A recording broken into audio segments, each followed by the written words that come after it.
One विभाग और क्षुद्र जलसेचन विभाग समेत उन्नतिमूलक कार्यर तदारख कले विधायक।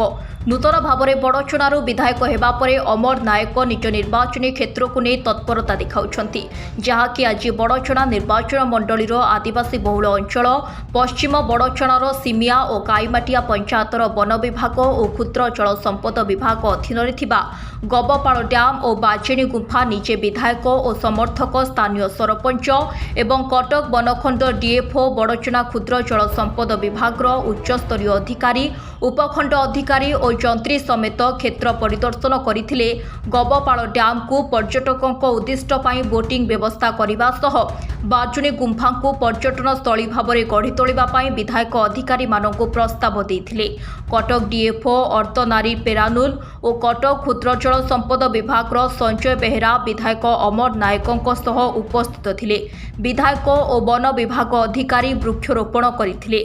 वृक्ष ही जीवन ग्लोबल वार्मिंग जो सिचुएसन है से सिचुएसन को केवल गछ लगे द्वारा आम समाहित करें।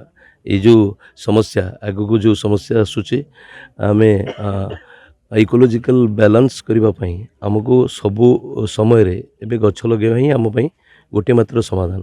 तेणु ये वार्ता घर को घर जाऊ एवं घरे घरे वार्ता ए प्रसंग आलोचना हो एवं समस्ते गछ लगातु।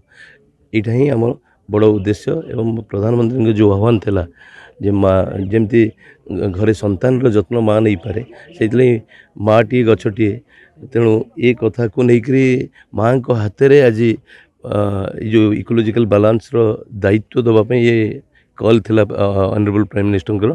तेणु आसंता दिन रे ये जो बड़ आह्वान निश्चित भाव में सफलतार सहित पूरा हम एवं गछटी माटी जो कॉन्सेप्ट से कॉन्सेप्ट निश्चित भाव में पूरा आग गोटे आंदोलन रूप नब। ये यहाँ माने आम समस्त इच्छा एवं आज ए दिन में आम सहित डीएफओ कटक अच्छा डालीजोड़ा रेंज ऑफिसर अच्छा पूरा जंगल विभाग सहयोग करुच्ची। गला किछि दिन तलू जंगल विभाग तार दायित्व नहीं कि विभिन्न बाटर गछ लगे कार्यक्रम आपण मैंने देखुए। ये आउ गोटे काम आम आसीलु ये ऑल वेदर बोटिंग करने ये माइनरेसन एसडीओ अच्छा माइनरेसन जेई अच्छा माइनरेसन ऑफिशियल्स अच्छा। तेणु ये आम सामग्रिक भाव में गोटे कम्प्रेहेन्सिव मीटिंग करी गौपाल प्रोजेक्ट को केमती टूरिस्ट पॉइंट करवा और ऑल वेदर बोटिंग फैसिलिटीज हम विभिन्न आड़ू ये टूरिस्ट आसवे एवं ये 24/7 टूरिस्ट एक्टिविटीज चली रही आमर इकोनॉमी रेज हम ये पार्ट को सबको आम ये देखिलु।